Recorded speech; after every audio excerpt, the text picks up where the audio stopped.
Bonjour et bienvenue à la base avancée de Tagab en Afghanistan pour ce numéro spécial de Macter vidéo consacré au groupement tactique interarmes de Kapisa, armé en grande partie par les troupes du 21e régiment d'infanterie de marine. Notre équipe a filmé en immersion l'une des opérations majeures du GTIA aux côtés de l'armée nationale afghane. Cette opération conjointe consiste à défendre la construction d'un nouveau poste de combat avancé à Cherel, en face de Bedraou, une vallée où s'abrite bon nombre d'insurgés. Alors suivez-nous en opération aux côtés des hommes du GTIA et de l'armée nationale afghane.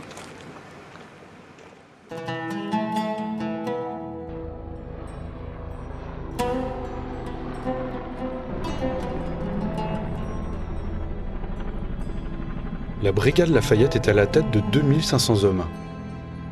Ils sont répartis entre les deux groupements tactiques interarmes, Tora et Tagab. Notre équipe s'est rendue à Tagab pour suivre les hommes du GTIA Hermès. Parmi eux, les troupes du 21e régiment d'infanterie de marine, du 3e régiment d'artillerie de marine,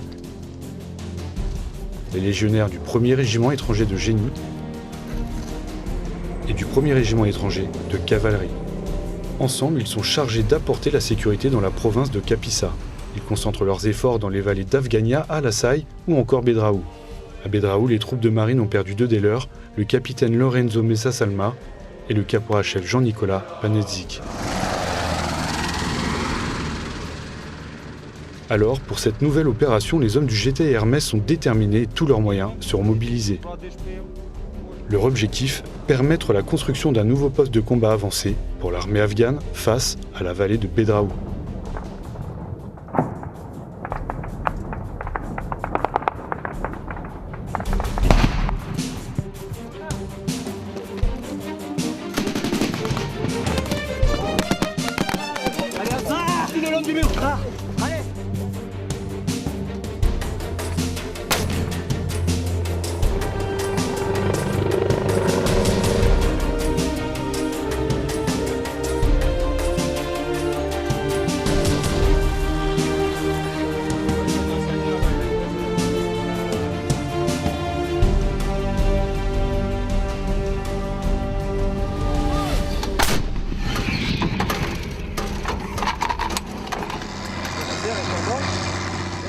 Nous sommes fin septembre en Kapisa. Les soldats français doivent agrandir et fortifier le poste avancé de Cherel pour le 31e Kandak de l'armée afghane et leurs EMLT. La mission est sensible, le poste se situe face à une vallée à risque qui abrite des groupes d'insurgés. Toutes les unités de la brigade Lafayette participent à cette opération. Le GTIA Bison va remonter au nord de sa position pour atteindre le sud de Bedraou et fixer les insurgés pendant les travaux. Idem au nord de la vallée avec l'armée afghane et les OMLT qui vont mener des actions de diversion. Et le GTIA Hermès, lui, doit assurer la protection rapprochée des sapeurs qui vont pendant une semaine renforcer le dispositif de défense autour du poste avancé. Cette opération va durer une dizaine de jours et la responsabilité de mon GTIA est de protéger la construction de ce COP, construction qui sera effectuée par le génie sous les ordres d'un commandant de l'ATF. J'aurai pratiquement 500 hommes déployés sur le terrain dès demain matin et donc je serai évidemment avec eux, c'est ma place.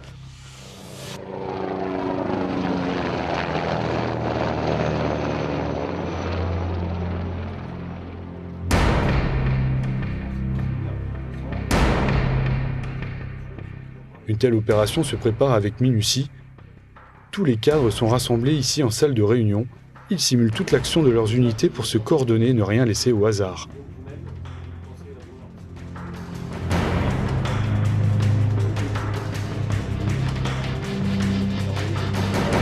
Alors, il s'agit sur carte de dérouler l'ensemble de l'opération, phase par phase, action par action, pour être sûr que tous les acteurs ont une compréhension complète à la fois de leur mission et de la mission des voisins. Vous avez vu que c'est une opération qui va engager le GTIA, l'ANA, également une compagnie génie qui nous est donnée en renforcement, donc de nombreux acteurs avec un besoin de coordonner de façon très fine les déplacements, les positions, les règles d'ouverture du feu et l'ensemble des procédures de manière à ce que l'ensemble des acteurs déployés aient une vision commune de la situation. Début de l'opération, les premiers éléments se préparent. Ici, les soldats de la section d'aide à l'engagement direct, ils vont escorter de nuit des observateurs vers la zone dangereuse. Ces observateurs doivent s'installer sur les crêtes et surveiller la vallée, prêts à renseigner le moindre mouvement insurgé. Nous allons déposer des éléments qui vont s'infiltrer et ensuite vont rester en surveillance pour nous renseigner en vue de la construction de la COP pour l'armée afghane.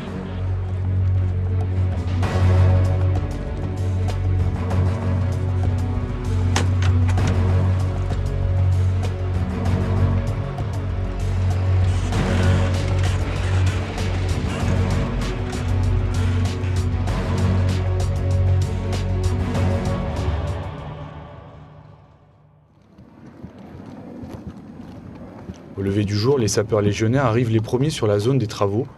Ok, même dispositif. 3 DHPM, gauche, droite de l'axe et en milieu.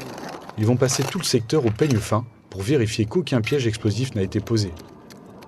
Bon là, ils recherchent en tout premier lieu des IED, bien évidemment, à base de pressure plate, vu qu'on est dans une zone où il n'y a pas de trigger qui peut a priori se cacher.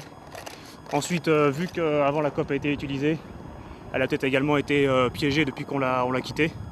Donc on ne sait jamais trop ce que les insurgés ont pu laisser sur zone. Et ensuite, il peut rester également des munitions non explosées sur les différents tirs qu'elle a pu subir. Donc vu que les véhicules vont travailler ici pendant une semaine et que le COP va être reconstruit, faut qu'on livre une zone claire pour que les engins puissent travailler en toute sécurité. On passe à gauche de tas de cailloux, ok? À partir de cette position. Les véhicules de chantier arrivent sur zone, le coup d'envoi des travaux est donné. Les soldats du génie vont travailler 7 jours sur 7 pour livrer dans les plus brefs délais le poste avancé à l'armée afghane. Afin de réaliser cette mission, j'avais mis sur pied ce que j'ai appelé une coille Vauban, organisée autour de tous les sapeurs qui arment l'Afghanistan au niveau français. Ensuite, je me suis organisé autour de 2 éléments, donc un élément organisation du terrain qui appartient à la TF Bison et un élément combat du génie pour la main-d'œuvre et pour la réalisation des postes de la Task Force Lafayette. Et pour couronner le tout, j'avais également des OMLT et des sapeurs de l'ANA avec moi. En parallèle, ces haut-parleurs vont diffuser des messages à l'attention des habitants de la vallée. Objectif, informer et rassurer, mais aussi prévenir les insurgés de ne pas agir. 3 types de messages vont être diffusés en direction de la population pour les rassurer et leur expliquer le pourquoi de notre présence. Deuxième type de message en direction des insurgés pour les combattre. Et troisième type de message, toujours en direction de la population, en cas où il y aurait du contact, pour leur demander de rester calmement à l'abri chez eux. Et visiblement, les insurgés ne veulent pas l'entendre. Ils tentent d'empêcher les travaux. Ils se heurtent aux lignes de défense des hommes du GTI Hermès et des soldats de l'armée afghane.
خدمه دا مرمۍ دي شاته وړاندې کا مرمۍ دي شاته وړاندې کا خو ته لمبې سره دا وانه دي شاته وړاندې کا زه چې دی ونی و ما دا غنه دا خو کبي زه دا غم کوي ته سر کنه ونی سه زه چې دی ونی و دا بوله او کنه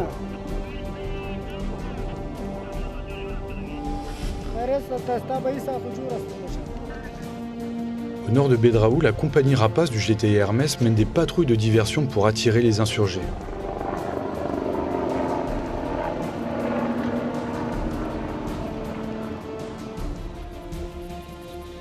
Nous entrons avec eux dans le village de Karamrel.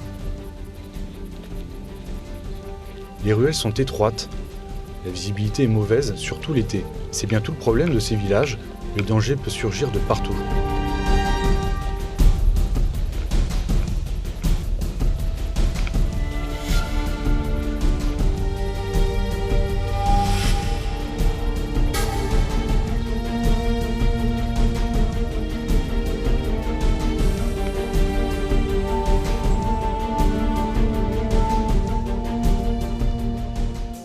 Un Afghan vient à notre rencontre. Il dit que les insurgés sont très présents dans le secteur et qu'ils ont posé un piège explosif non loin d'ici, sur le sentier.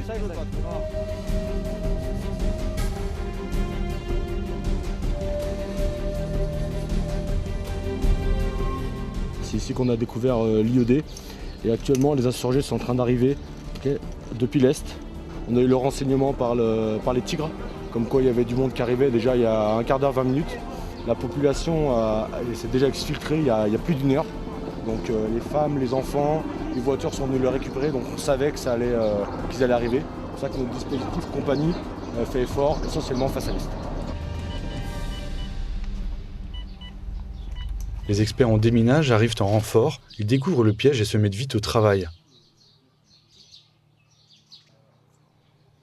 La tension est palpable. Le piège peut exploser à tout moment, il faut un maximum de sang-froid pour le désamorcer. Et ces hommes n'en manquent pas. C'est alors que des tirs de calage se font entendre, les insurgés se rapprochent.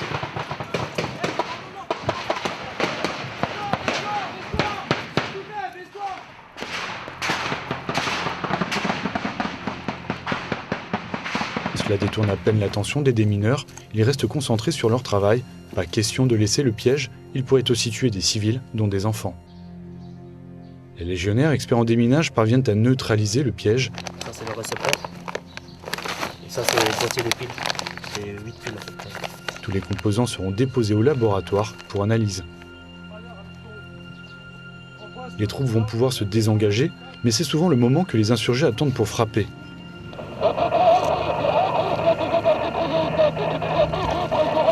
Aujourd'hui, ils ne feront pas d'exception. Donc t'as Cobra qui est au contact par le sud, Bleu 3 qui est au contact par le sud.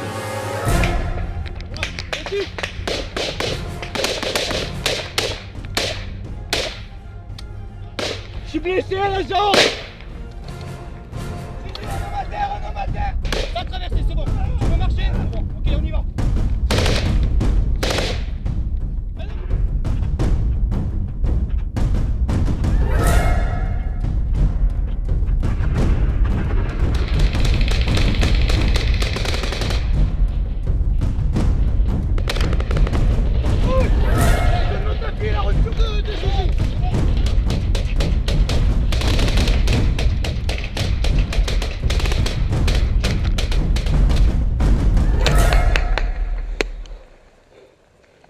Ces hommes ont été accrochés à moins de 20 mètres.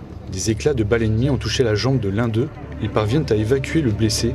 Heureusement pour lui, c'est très léger. C'est bon, allez. Le blessé est récupéré. On se met là, on se regroupe. Ok, si on doit repartir, on repart. Ok? Allez, allez, allez. Allez. Allez là. Ah, hey, on se met assis en colonne le long du mur. Allez là tout, on se regroupe le long du mur assis, ok? Allez go. Allez Ramous, allez. Allez, allez. On est tous assis le long du mur en colonne. Allez, assis le long du mur. Allez, assis le long du mur les gars, on compte. La population a quitté les alentours. Les soldats vont boucler le secteur et se mettre en place pour faire face aux insurgés et les stopper à distance.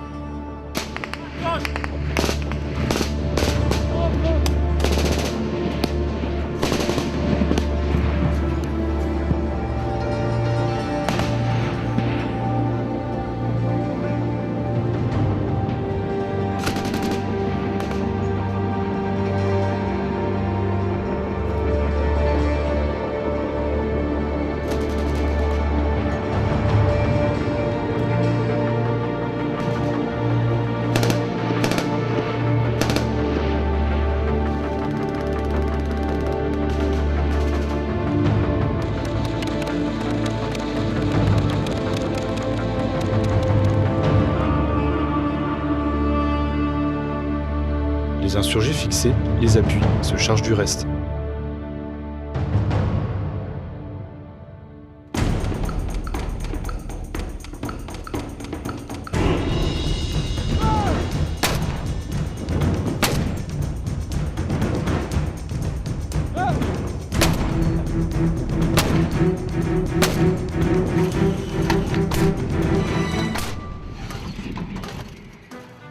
Pendant ce temps, les travaux progressent, le poste avancé prend forme. Les soldats français reçoivent la visite de Malek. Ces anciens, considérés comme des sages par leur communauté, ont en charge les affaires courantes de leur village. Là, ça fait aujourd'hui 3 jours que nous sommes déployés sur la COP et en effet, on commence à avoir les premiers contacts. Il est certain que les premiers jours, de par les conditions sécuritaires qui étaient présentes sur la zone, les elders n'ont pas cherché systématiquement à prendre contact avec nous, mais les premiers montrent déjà les premiers signes de volonté, en tout cas de dialogue. Le contact est établi, c'est donc encourageant pour la suite. La fin des travaux approche et la sécurité dans la vallée de Bedraou est en marche. Les insurgés ont perdu beaucoup d'éleurs durant les combats. Près d'une cinquantaine ont été neutralisés, dont des chefs insurgés. Les autorités militaires françaises et afghanes s'en félicitent et viennent voir le nouveau poste avancé de Cherel. Ça n'est qu'un début. Je dirais la sécurité est assurée maintenant. Il reste à l'améliorer d'abord et ensuite à créer des conditions de vie un peu plus confortables. Mais cette COP est tout à fait intéressante pour mettre la pression sur les insurgés. Et ensuite, vous l'avez vu, c'est déjà un point de ralliement de la population. Et c'est un excellent endroit pour bien connecter l'armée nationale avec sa population. Les OMLT et une compagnie de l'ANA se sont installés dans le COP. Il reste quelques aménagements à faire, mais le poste avancé est presque viable. Le commandant afghan de la compagnie en place nous accueille et nous fait part de sa détermination.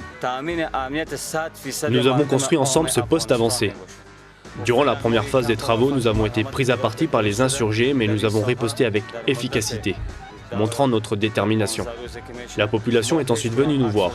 Elle nous fait confiance pour la suite. Nous ne pouvons pas la décevoir.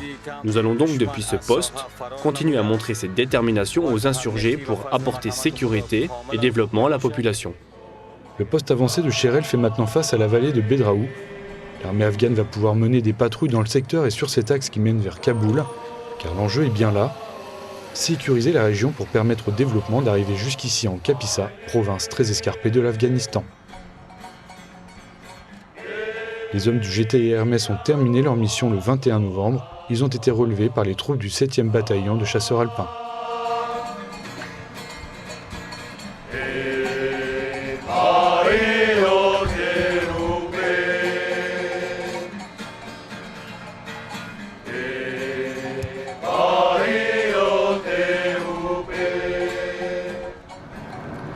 Nous voulions, au travers de ce reportage, mettre à l'honneur l'engagement des forces françaises en Afghanistan.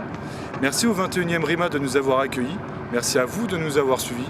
À très bientôt pour un prochain numéro de Maïta Vidéo.